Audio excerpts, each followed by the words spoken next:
राधे राधे। मैं हूँ स्वीटी और हमारे इस चैनल में KPRMS में आपका बहुत बहुत स्वागत है। और हमारे इस चैनल पे आपको मैथ्स पढ़ने को मिलेंगे और NCERT बुक से मैं आपको मैथ्स पढ़ाऊंगी और जो कि 11 क्लास से मैंने स्टार्ट किया है और ये मेरा फर्स्ट वीडियो है। और 11 का फर्स्ट चैप्टर सेट्स है और सेट्स के बारे में हम आपको कुछ बताएंगे और उसके बाद फिर हम एक्सरसाइज करेंगे। मैं आपको पूरी जानकारी देने की कोशिश करूंगी। सेट के बारे में हम पढ़ेंगे। सेट जो होता है, the set is a well defined collection of object, distinct object. Distinct करने का मतलब है डिफरेंट ऑब्जेक्ट का कलेक्शन जो होता है वो सेट कहलाता है। ठीक है, सेट को हम डिनोट करते हैं कैपिटल लेटर से, मतलब ABCD का कोई भी कैपिटल लेटर आप सेट को डिनोट करने के लिए लिख सकते हैं। और एलिमेंट को रिप्रेजेंट करते हैं हम स्मॉल लेटर से, ABC, XYZ सारे स्मॉल लेटर जो आएंगे वो एलिमेंट को रिप्रेजेंट करेंगे और कैपिटल लेटर जो होंगे वो सेट को डिनोट करेंगे। और फिर उसके बाद हम आते हैं कुछ सैम्बल्स के बारे में जो कि जानने हमको बहुत जरूरी होंगे।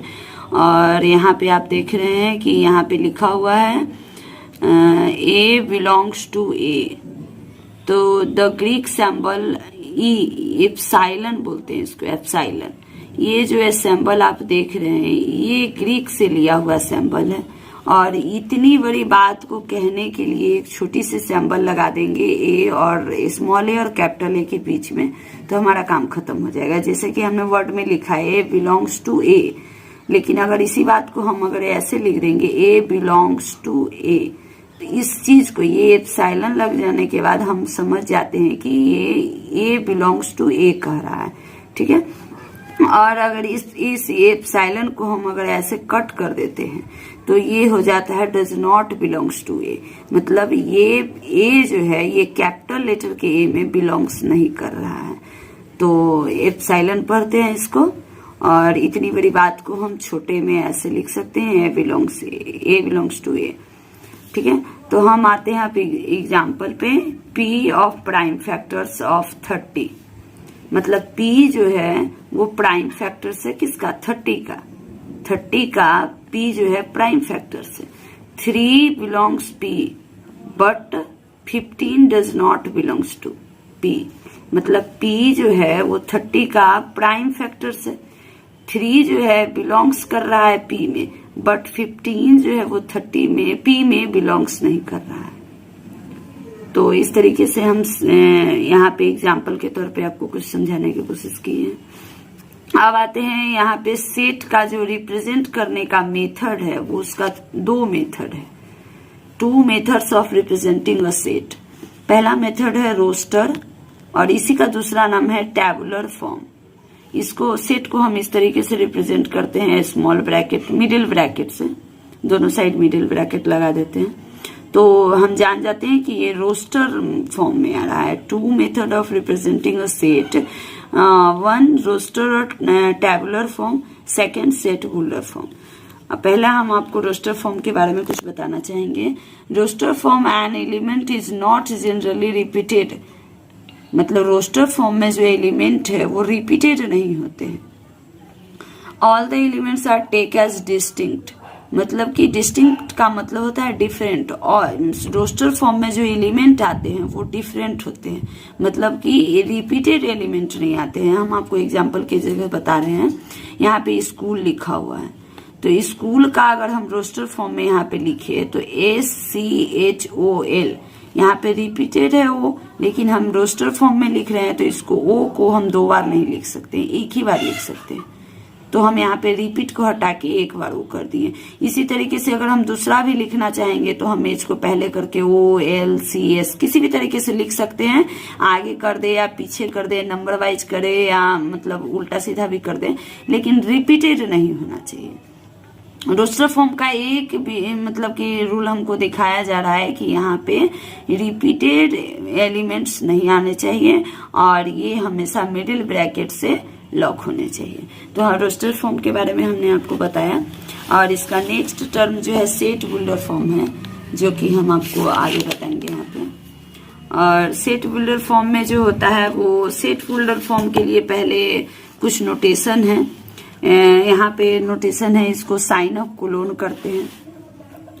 The clone stand for such that, ये क्लोन का ये सेट बोल्डर फॉर्म में बहुत ज्यादा यूज होगा, मतलब कि लिखा हुआ रहेगा ये सच दैट, इसको साइन ऑफ क्लोन कहते हैं, लेकिन इसको हम सच दैट के लिए यूज करते हैं।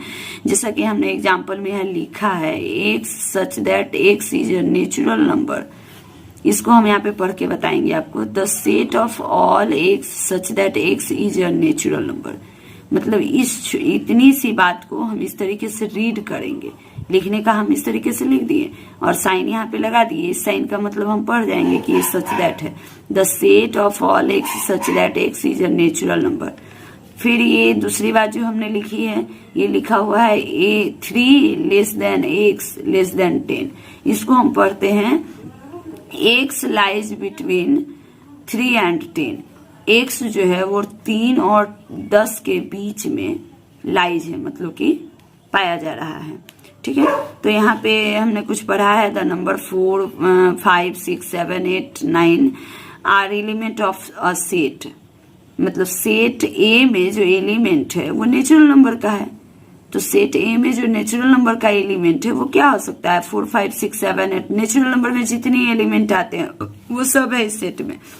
Number 4, 5, 6, 7, 8 and 9 are element of the set A, इस चीज को हमने यहाँ पे पढ़ा। और हमने आपको एक और एग्जाम्पल दिया है, A equal to X such that X is a vowel in English alphabet.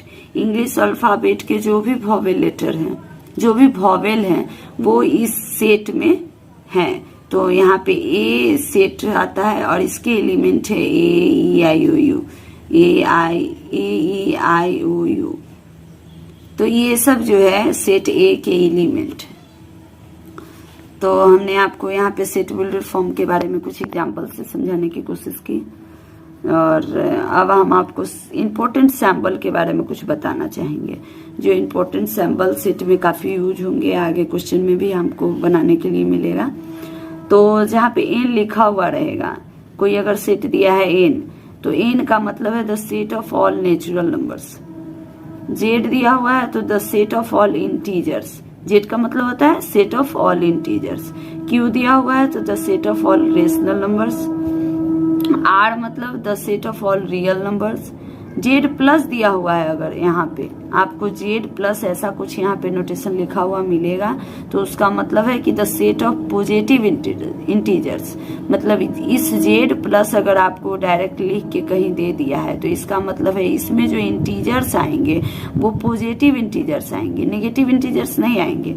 लेकिन यहाँ पे अगर आपको जेड लिखा हुआ मिल रहा है इस तरीके से, तो यहाँ पे ऑल इंटीजर्स आएंगे, मतलब नेगेटिव और पॉजिटिव दोनों इंटीजर्स आएंगे यहाँ पे।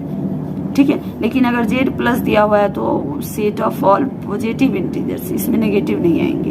अगर नेगेटिव दिया हुआ है तो नेगेटिव इंटीजर्स भी आएंगे। अब आते हैं क्यू प्लस दिया हुआ है तो the set of all positive rational number. Same इसी तरीके का बात इसमें भी है, रेशनल नंबर आएंगे, लेकिन क्या आएंगे, पॉजिटिव आएंगे, नेगेटिव नहीं आएंगे। और यहाँ पे द सेट ऑफ प्लस, यहाँ पे आर प्लस दिया हुआ है तो the set of positive real number, मतलब नेगेटिव रियल नंबर नहीं आएंगे। लेकिन अगर आर दिया हुआ है तो इसमें नेगेटिव और पॉजिटिव दोनों आ जाएंगे। लेकिन अगर आर प्लस दिया हुआ है तो यहाँ पे पॉजिटिव रियल नंबर ही आएंगे। तो और हमने आपको ये बताया कुछ सिंगलटन सेट हम आपको बता देते हैं। अगर यहाँ पे कोई सेट में अगर एक एलिमेंट है, मान लीजिए यहाँ पे लिख दिए हम आपको सेट ए, और इसमें एक एलिमेंट डाल दिए, 1 डाल दिए या 0, एक एलिमेंट का मतलब हो जाता है कि ये सिंगलटन सेट है। इसमें कितने एलिमेंट है, एक ही है, तो ये अकेले का सेट है। यहाँ पे अगर 2 डाल दिए तो सिंगलटन सेट इसको कहेंगे। मान लीजिए कि कोई सेट है लेकिन उसमें कोई एलिमेंट नहीं है, ये खाली है, तो इसको हम एम्प्टी सेट बोलते हैं। इसको हम बोलते हैं एम्प्टी सेट। यहाँ पे हमने लिखा है एम्प्टी सेट, इसको हम लोग फाई से डिनोट करते हैं। और ये जो 0 डाला हुआ है, एक है, इसमें एलिमेंट कितने हैं, एक है। तो जब एक एलिमेंट होते हैं तो उसको सिंगलटन सेट कहते हैं, और जब कोई एलिमेंट नहीं होता तो उसको एम्प्टी सेट कहते हैं, जिसको हम फाई से डिनोट करते हैं। और हमने आपको ये बता दिया। और अब हम आप एक्सरसाइज पे चलेंगे, जो कि एक्सरसाइज के लिए यहाँ से क्वेश्चन स्टार्ट हो रहा है 1.1 से। जो कि हम आपको नेक्स्ट वीडियो में ये एक्सरसाइज पूरी कंप्लीट कराएंगे। इसमें लगभग 6 क्वेश्चन है और हमने आपको सेट बताया, सेट के कुछ इम्पोर्टेंट नोटेशन बताएं और फिर सेट के 2 मेथड रिप्रेजेंट करने का 2 मेथड बताएं, जिसमें पहला था रोस्टर फॉर्म, उसी को टैबुलर फॉर्म भी कहते हैं, और सेकंड था सेट बिल्डर फॉर्म। तो आई होप आपको बहुत अच्छी तरीके से समझ में आए होंगे, और अगर कोई बात आपको नहीं समझ में आए होंगे तो आप हमें बेझिझक कमेंट करें और आगे हमारे वीडियो को लाइक और शेयर सब्सक्राइब करें ताकि हमारे वीडियो को सपोर्ट मिले। और ये मेरा फर्स्ट वीडियो था और मैंने आपको 11th का फर्स्ट चैप्टर एनसीईआरटी का सेट्स पढ़ाने की कोशिश की है।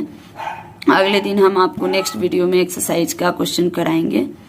और अगर आप लोगों को ये वीडियो अच्छा लगा हो, समझ में आया हो, तो आप हमें सपोर्ट करें। Thank you.